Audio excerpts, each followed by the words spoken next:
Prima Jope is a seasoned community builder who helps women find their message code. They're thinking, I have a marketing problem, I have a selling problem, but really it's like giving voice to the voiceless. They don't know how to say what they do in a way that somebody will understand it. In this video, I talk with Prima about why she decided to move her Facebook community to Skool and why she believes that the best way to build an online business is still good old-fashioned human connection. I think being on Skool kind of gives you permission to go, oh, I can still be human and succeed today. When you can play the I am a human being game, then you win. Prima, thank you so much for being on the podcast. I'm excited to talk to you today. You had a Facebook community. Why did you decide to move to Skool? Because I built that community because I thought we were building community. So for me, where I come from, which is Uganda, community is I bring fire, you bring food, the other person brings water, and we have a meal. Each of us might not have a meal on their own, but together we can have a meal because that's what I understand to be community. So when I started my Facebook community, Facebook was actually good then. That was 6 years ago. And it started to be something else. Nobody saw anybody's post, and it just became like something else. Maybe it became a business ground, maybe it became something else. But for me, I didn't feel like I was getting the community vibe out of Facebook. And so I decided to move. But also there were so many gurus. There were so many, DMs, random DMs telling people, come and buy my thing. There was so many people sharing their reels, like the best side of my life is what I will share.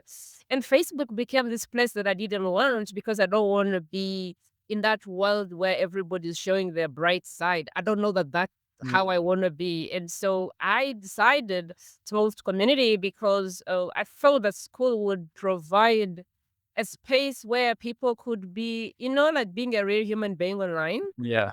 This kind of a feeling that I always want. And I feel like it's there in Skool. I could sense or feel it when I joined Skool. And so I decided to move slowly by slowly. And I do not know the last time I was on Facebook because I feel like I no longer belong there because I don't want to be, competing with everybody who is trying to show their bright side. Definitely not the game I want to play. I love that. This is a conversation I'd really love to dig into this part of it, I think, because so much of the world of social media is people showing their bright side with, trying to present a side of themselves to the world for status, for whatever. And I definitely feel that on Skool too. What is it like, feel the difference on Skool? So what is it about Skool that makes it so different for you, do you think? I think it's impossible to start saying I made 10K in 2 minutes, come buy my stuff. They'll delete that. Like the first time I was on Skool, I could feel like the creator is not interested in that. So if you put anything that is clickbait or whatever, it's deleted.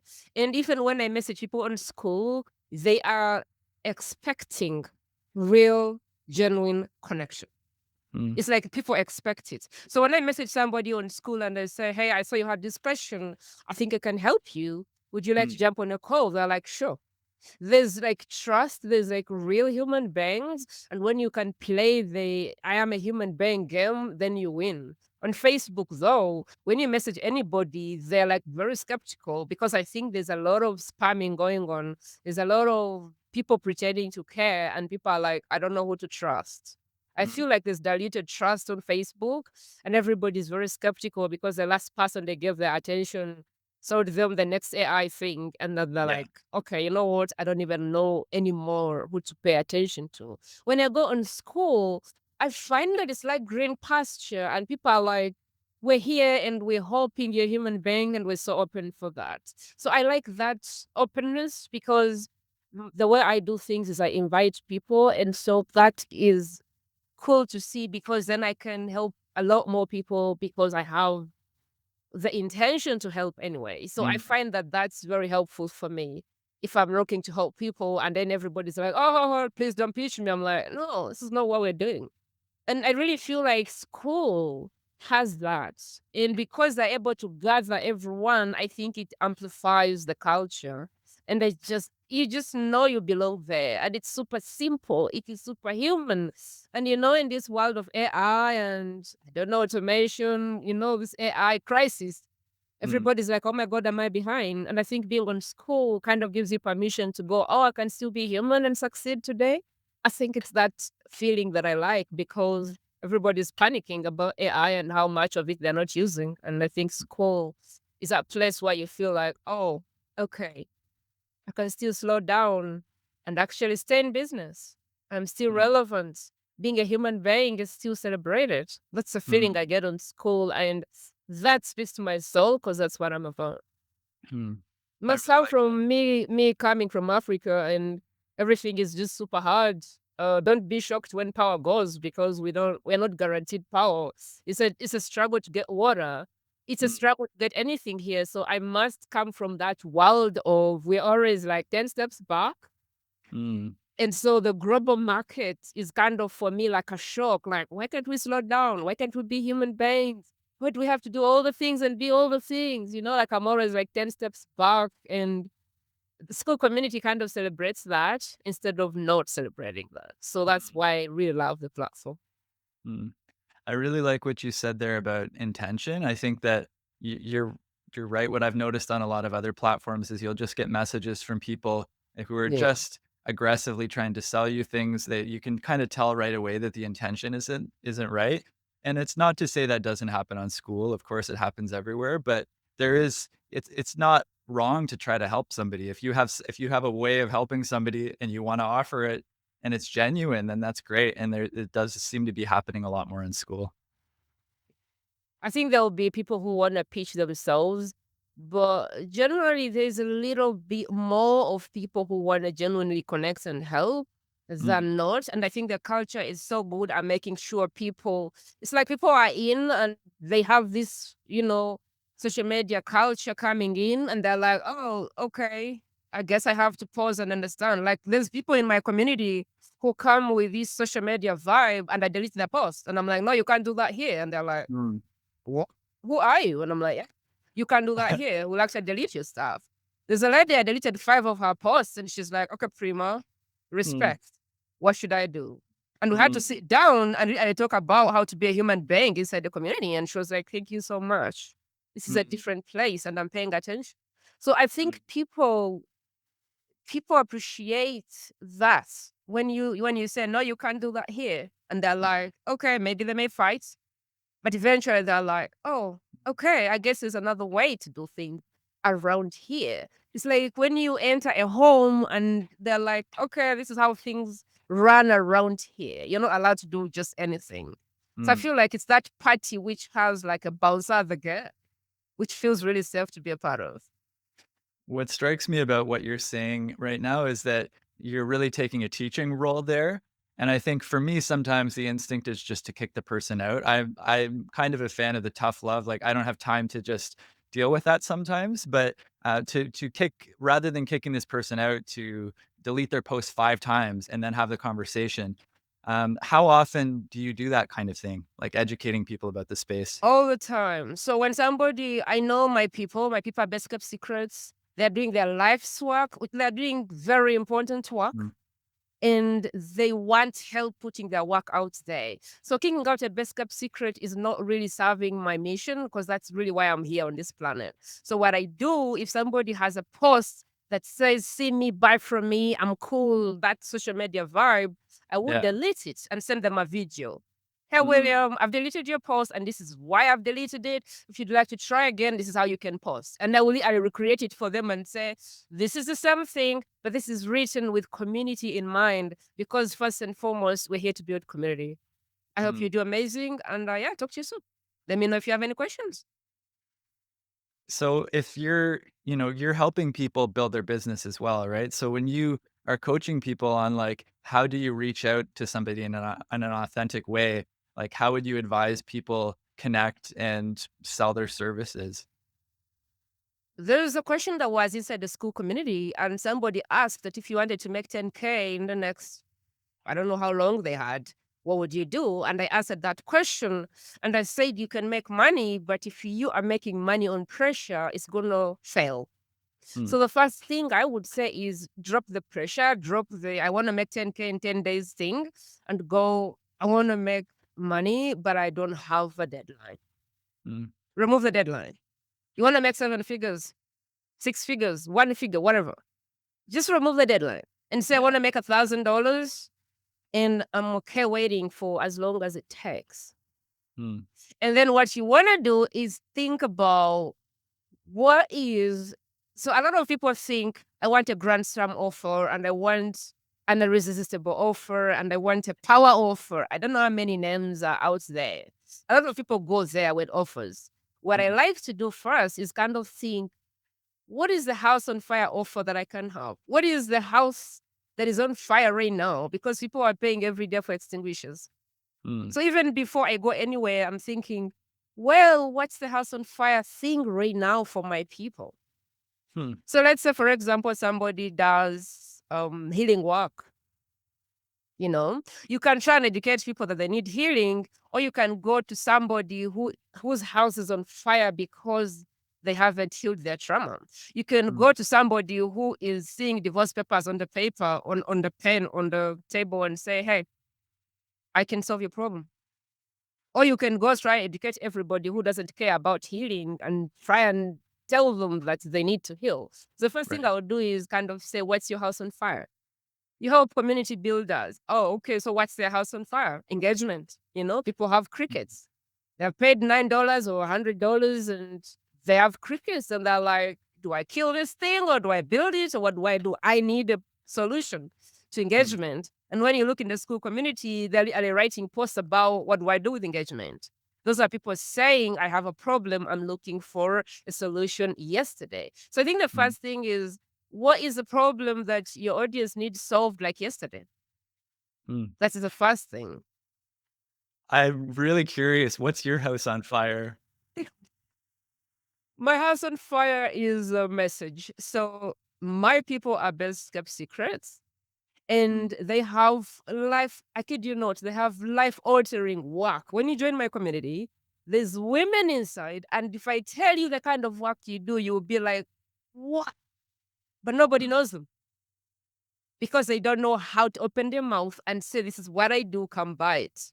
mm, They're thinking, I have a marketing problem, I have a selling problem. But really, it's like giving voice to the voiceless. They don't know how to say what they do in a way that somebody will understand it. So, my house mm, on fire is message code. It's a workshop called Message Code, where I show you how to break through this wall of obscurity through being really clear and that's creative about your message. Once people get the words for their message and their people, then they're like, oh, I can now do this. I can mm, now market. I can now sell because I know mm, what to say.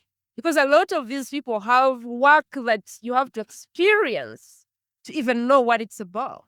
Like mm, there's a woman who has blueprints. They're called like life blueprints. So what she's able to do is she's able to get your date of birth and spit out, this is why you're on this planet. This is your purpose on earth. No, leave alone, mission, leave alone passion, leave alone all those things people talk about. It's like you're on this planet to do this thing. This is your rhythm, as in this is how you do this thing. And it's crazy. Everything about you, why you're on this planet, and how you are meant to do that thing. And when you're doing that thing, there will be no reason why you cannot succeed. That's how. mm, And it's not like guessing and filling tables. It's like on the paper, it's there. This is your purpose. This is your rhythm. This is your soul. This is how you do things. And this is what to step into to really just leave your footprint in the world. Because when you're doing your life's work, people will come. and you're helping her find her house on fire, or like, how does the message relate to the house on fire? So now she was like, how do I market this? And I'm like, don't market this. So we agreed long time ago that what you do is you go to places where your people are, and when they ask you what you do, you go, what's your date of birth? And they say Mm, the date of birth, and you go, pum, pum, pum, pum, pum. She has 2 minutes of a reading, and people are like, wow, who are you? So mm, I'm like, just stop trying to sell and get your blueprint, get in front of people, and when your time reaches, say, what's your date of birth? And just pitch the thing. mm. And she's getting business like that. And so why did you decide to make this your mission, to help people find their mission or to find their message? I didn't even make it my mission. It is. It is in my blueprint. Mm, Like I am the person who can say the words that people are thinking about in their heart, but they cannot say. So every time I work with people to really get clear on what they do, it becomes very easy for them to get business. So really my purpose on this planet is to help people get freedom, financial freedom or whatever freedom through doing their life's work, which is the work that you actually put on this planet to do. How do you make a living doing that work? Because really, we have three levels of freedom. We have money mm, freedom. I have a job, I have money, and I may be miserable, but I have freedom. And then we have the next level of freedom, which is impact freedom. I'm making money and I'm making a difference and I'm happy. And who knows on my deathbed if that would be enough. But there's also a third level of freedom, which is soul freedom.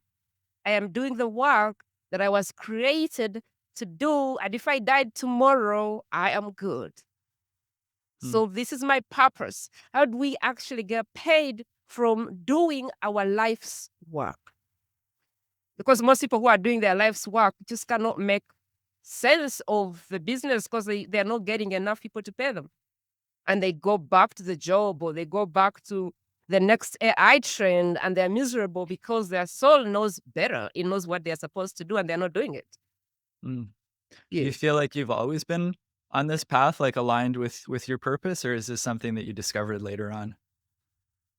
I've always known, not exactly my path, but I've always known that there was something more to my existence.